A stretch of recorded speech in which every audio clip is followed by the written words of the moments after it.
Rick, how do you follow up what you guys were able to do Sunday with that 51-point win over the Clippers?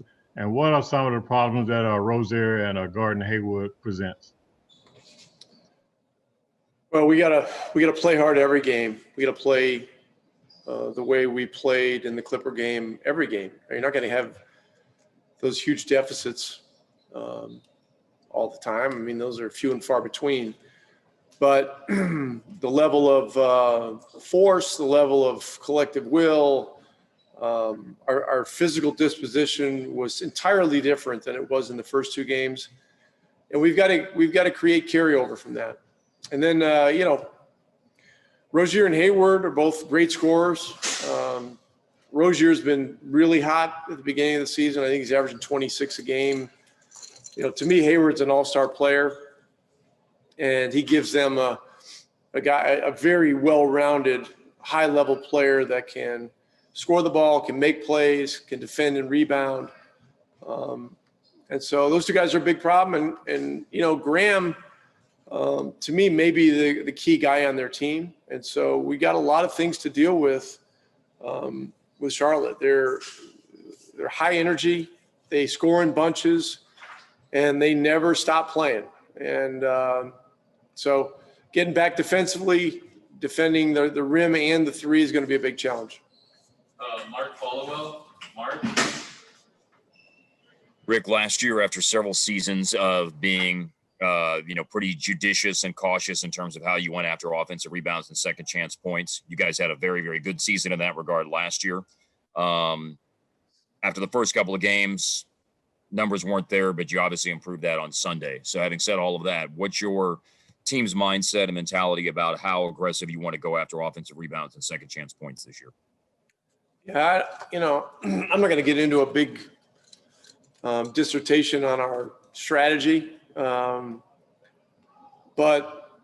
the first two games were poor, and the third game was very good. And we're striving for very good every night. And there's a balance between, offensive rebounding and transition defense, and that's something that we're always mindful of as well. But we feel that there are opportunities to gain ground on the offensive boards, but there's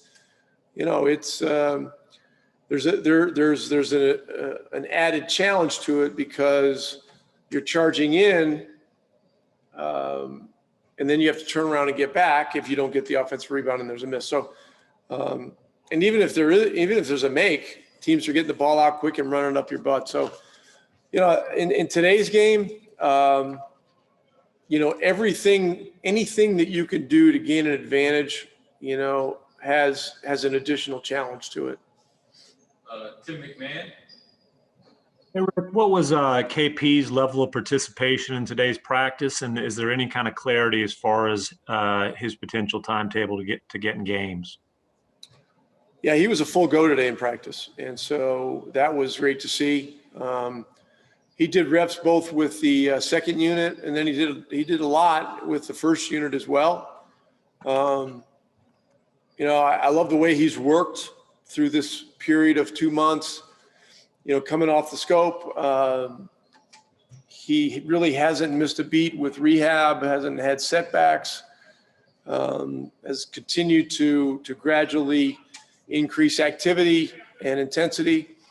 And so, he did a terrific job today. I don't know a timetable, and I know that's going to be the obvious question. He's not going to play in December. I do think he'll play in January. I just don't know exactly when. Sometime in the next couple of weeks isn't far-fetched, but it isn't certain either. So I think we've just got to go day to day with it, and hope that things can keep moving in a positive direction. Callie Kaplan. Rick, you mentioned several times on Sunday the idea of accountability. I'm curious, what does that specifically look like? What do you mean by accountability, and what was lacking in maybe those first couple games? We were playing hard enough, and there wasn't there wasn't enough internal impetus, coaches are always talking about intensity and effort and those kinds of things. But when you get a group of players that stays on each other to play hard through everything, then you got something going. And look, none of us did a good enough job in the first 2 games. None of us. None of the coaches, none of the players. We just didn't do a good enough job. The 3rd game we did much better, but we can't have these wild swings up and down. I mean, it's like following Bitcoin. It's like up here, then it's down here, then it's up here, it's down here, and it's not enough just to have a promising future. We've got to establish a level of consistency, and that's our challenge right now. Every one of these games is meaningful. Every one of these games is hard. I mean, Charlotte just beat Brooklyn, with all their guys. And so there's no such thing as an easy game this year. Okay, Isaac Harris. Rick, you've often referred to Luka as the leader on the team. And I just want to know from your perspective how Luka has evolved as a leader from the first moment he stepped foot in Dallas as a rookie until now. There are certain players that have a natural leadership personality. They have a charisma. They have a magnetism, and he has that, and that's no secret. Each year, he becomes more and more of that guy that not only is the guy with the ball, but he's also a guy that's pushing practices to a higher level, pushing teammates to a higher level. And so, when you're talking about, guys in the conversation for MVP, I mean, all these things are part of it. And I just love the way he's growing and evolving in all areas. 2 more. Dorothy. Coach, hi. I want to ask you sort of a non-basketball question. As we close out 2020, how has this year changed you as a father, as a coach, as a man? Wow. Oh, getting very deep here. I don't know if I'm prepared to answer that question just yet. There's been so much coming at all of us, one thing after another. And I would just say that, 2020 has been a profound year for everyone. I'm included. I've learned even more than I already knew. And I always had a great, I think, respect for how adaptable you have to be in a dynamic business like the NBA and NBA coaching. But, we don't normally think about our daily lives as being that kind of a dynamic business as well, where things can, radically change day to day and minute to minute. With everything that's happened this year, from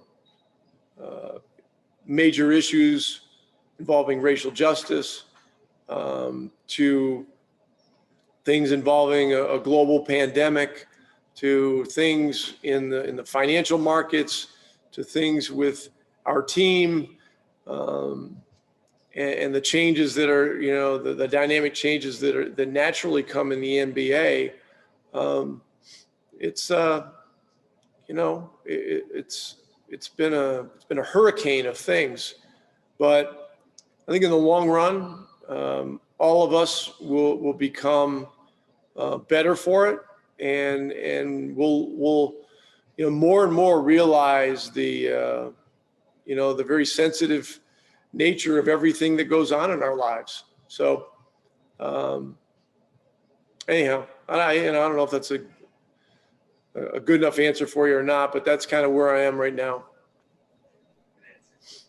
Any stuff? Oh, thanks, Rocco.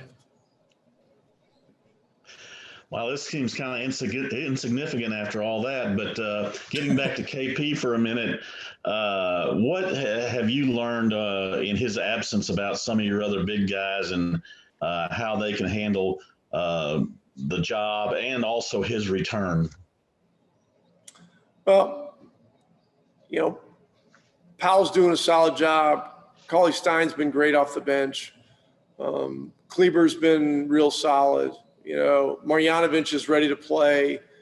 And when you talk about bigs, I mean, I think James Johnson's in the mix too, in that conversation. He's actually played some five for us when he and Kleber are together, at least positionally. I don't know that it necessarily looks that way from a fan's perspective.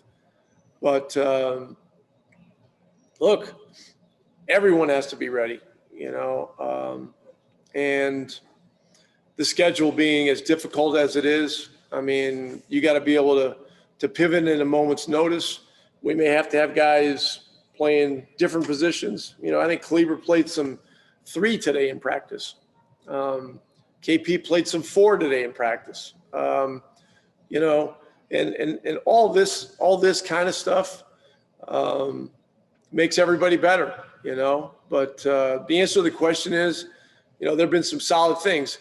But we've got to get, to the point where as a team, we're competing at a consistently high level. You're not always going to make every shot and, all that kind of stuff.